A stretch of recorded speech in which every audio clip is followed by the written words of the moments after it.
UP में 2022 में विधानसभा चुनाव होने हैं, जिसको लेकर राजनीतिक पारा अपने उफान पर है।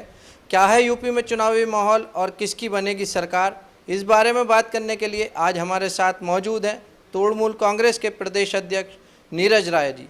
उनसे बात करते हैं और जानते हैं कि क्या है यूपी में चुनावी माहौल और आने वाले समय में उनकी पार्टी की क्या रणनीतियाँ रहेंगी।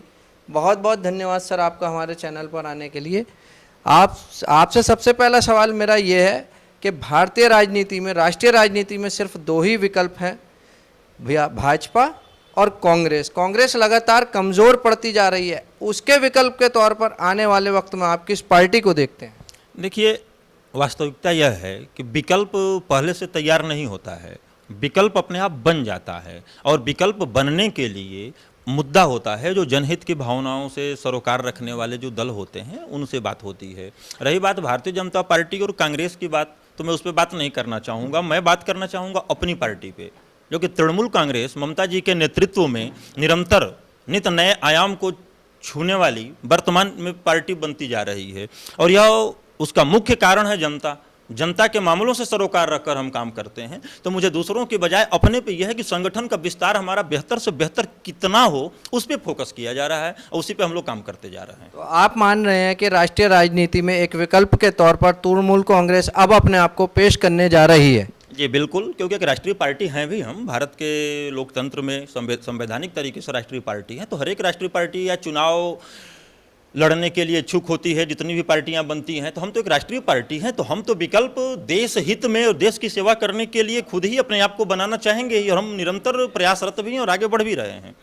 बंगाल में अभी जो चुनाव हुआ था हाल ही में, उसमें ममता दीदी को हराने के लिए भाजपा ने अपनी पूरी ताकत झोंकी, लेकिन इसके बावजूद भी दीदी ने वहां पर बम्पर जीत हासिल की। इसके पीछे बड़ी वजह क्या देखते हैं आप? देखिए, पूरे देश ने देखा, विश्व ने देखा कि एक प्रदेश के चुनाव को कितना हाईटेक चुनाव बनाया गया।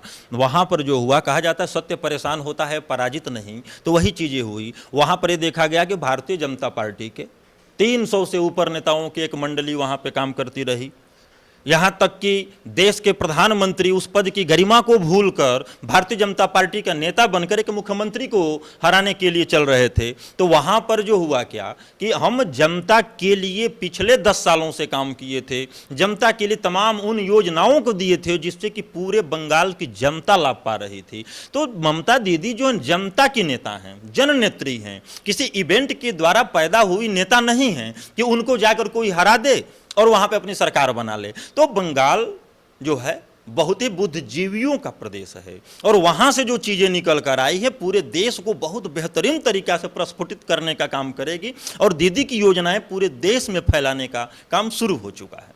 अगर कहा जाए तो ये दौर भारतीय राजनीति का सबसे स्याह दौर है, काला पक्ष कहा जा सकता है इसे भारतीय राजनीति का। इससे पहले जब राजनीति होती थी तो सिद्धांतों की होती थी, मूल्यों की होती थी। आज ये दौर है कि आप देखिए विपक्ष की आवाज़ अगर उठती है तो उस आवाज़ को कुचल दिया जाता है। क्या आपको लगता है कि राजनीतिक मूल्यों में गिरावट की सबसे बड़ी वजह क्या देखते हैं आप? देखिए, आप सही कहे हैं कि अब तक का ये दौर है, हम लोग पढ़े ही हैं, उस दौर को तो देखे नहीं हैं, लेकिन पिछले 20 सालों से हम लोग देख रहे हैं या पढ़ते आ रहे हैं। वास्तव में यह दौर जो है भारत के राजनीति का काला अध्याय है, क्योंकि इसमें वह किया गया है कि विपक्ष को बोलने का अधिकार तक नहीं है, सिर्फ अपने। यह देखिए कि आज से 7 साल पहले ये वही पार्टी थी जो कि बात बात पर रोना रोती थी सड़क पे उतरकर। उस समय ये क्या थे? विपक्ष हुआ करते थे।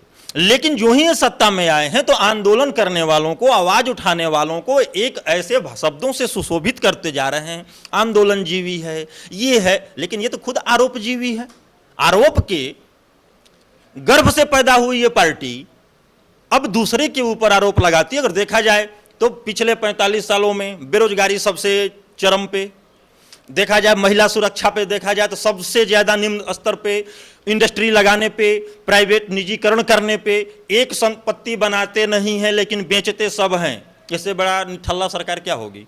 वर्तमान दौर को देखिए, इससे तो ज़्यादा जो इमरजेंसी का दौर की चर्चा होती है तो अघोषित इमरजेंसी ममता दीदी बोलती हैं, तो ये अघोषित इमरजेंसी है, इसमें आप सवाल आपको पूछने का हक नहीं है, लेकिन उनको ये कहने का हक है कि विपक्ष काम नहीं करने दे रहा है।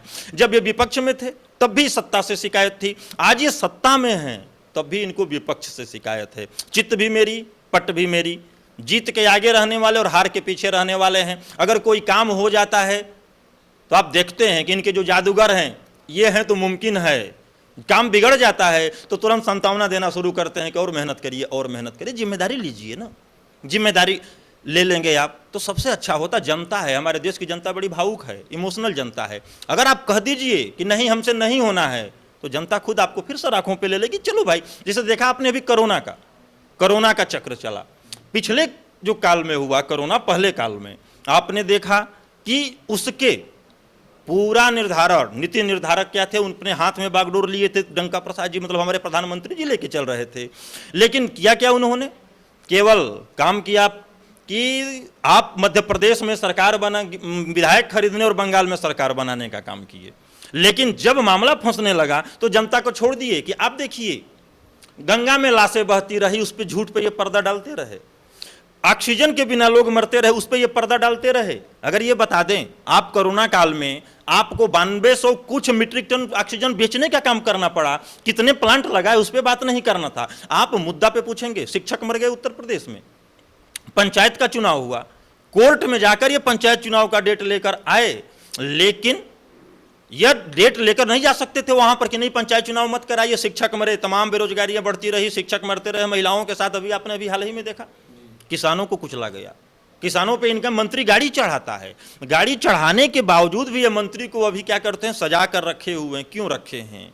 यह राजनैतिक विघटनकारी सोच का कारक है। इससे क्या साबित करना चाहते हैं? क्या किसान कुछ नहीं है? या किसान की आवाज उठाने वाला क्या है, देशद्रोही है? नहीं, आप देशद्रोही की परिभाषा करते हैं कि फला देशद्रोही है।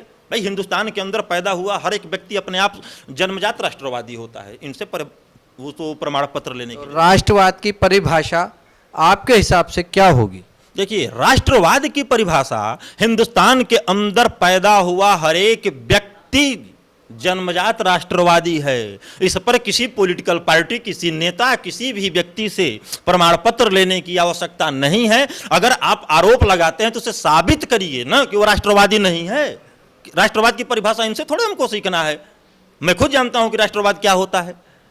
किसी भी पार्टी का मुख्य चुनावी रणनीति का हिस्सा होता है उसका एजेंडा। आप इस चुनाव में किन मुद्दों को लेकर जनता के बीच जाने वाले हैं? देखिए, हम इस चुनाव में ही नहीं, अभी तो इस चुनाव में मुझे संगठन विस्तार का निर्देश मिला हुआ है।